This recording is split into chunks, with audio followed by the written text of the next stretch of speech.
Jai Shri Krishna. This is for Gita Olympia 2025, 16th chapter.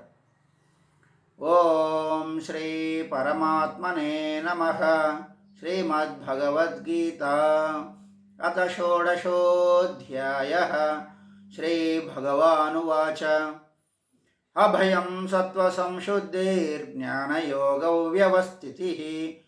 Danandamascha Yagnascha स्वाध्यायस्तपार्जवम् अहिंसा सत्यमक्रोधस् त्यागशान्तिरपैशुनम् दया भूतेष्वलोलुप्त्वं मार्दवं ह्रीरचापलम् तेजक्षमा धृतिः शौचं मद्रोहो नातिमानिता भवन्ति सम्पदं दैवीम् अभिजातस्य भारत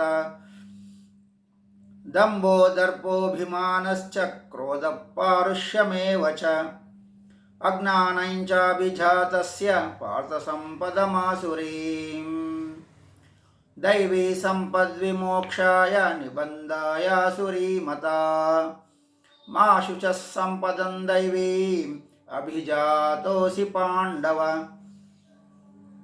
द्वौ भूतसर्गौ लोकेऽस्मिन् दैव आसुर एव च दैवो विस्तरश प्रोक्त आसुरं पार्थ मे शृणु प्रवृत्तिं च निवृत्तिं च जना न विदुरासुराः न शौचन्नापि चाचारो न सत्यं तेषु विद्यते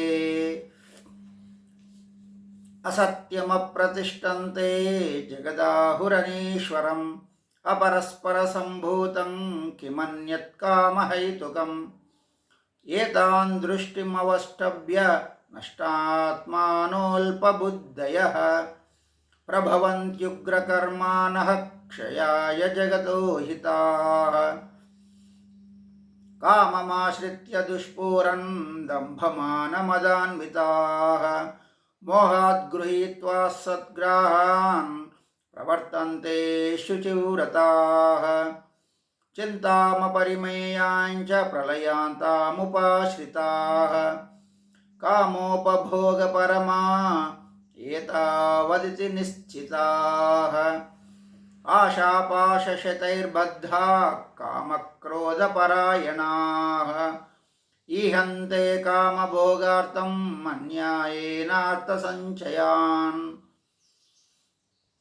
इदमद्य मया लब्धम् इमं प्राप्स्ये मनोरथम् इदमस्ति इदमपि मे भविष्यति पुनर्धनम् असौ मया हतः शत्रुर्हनिष्ये चापराणपि ईश्वरोऽहमहं भोगी सिद्धोऽहं बलवान् सुखी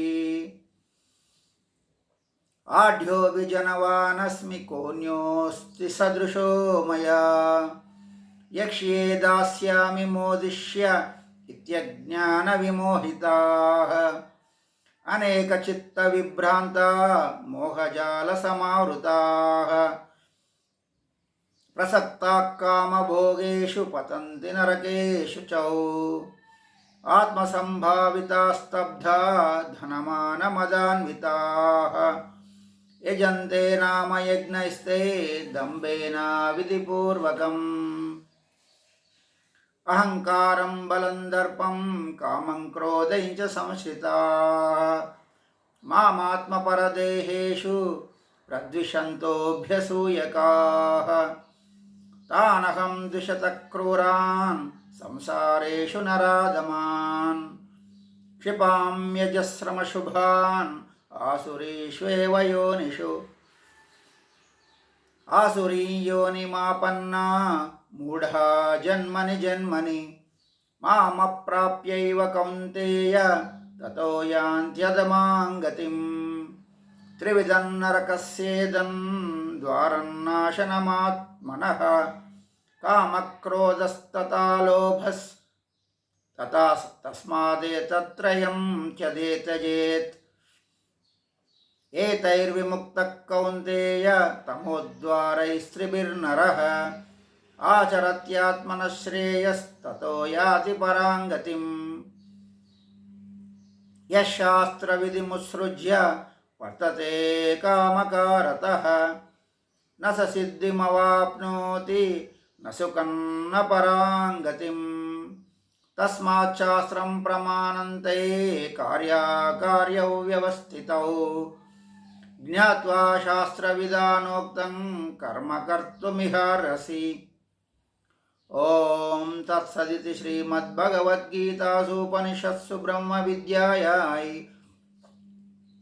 योगशास्त्रे श्रीकृष्णार्जुनसंवादे दैवासुरसम्पद्विभागयोगो नाम षोडशोऽध्यायः।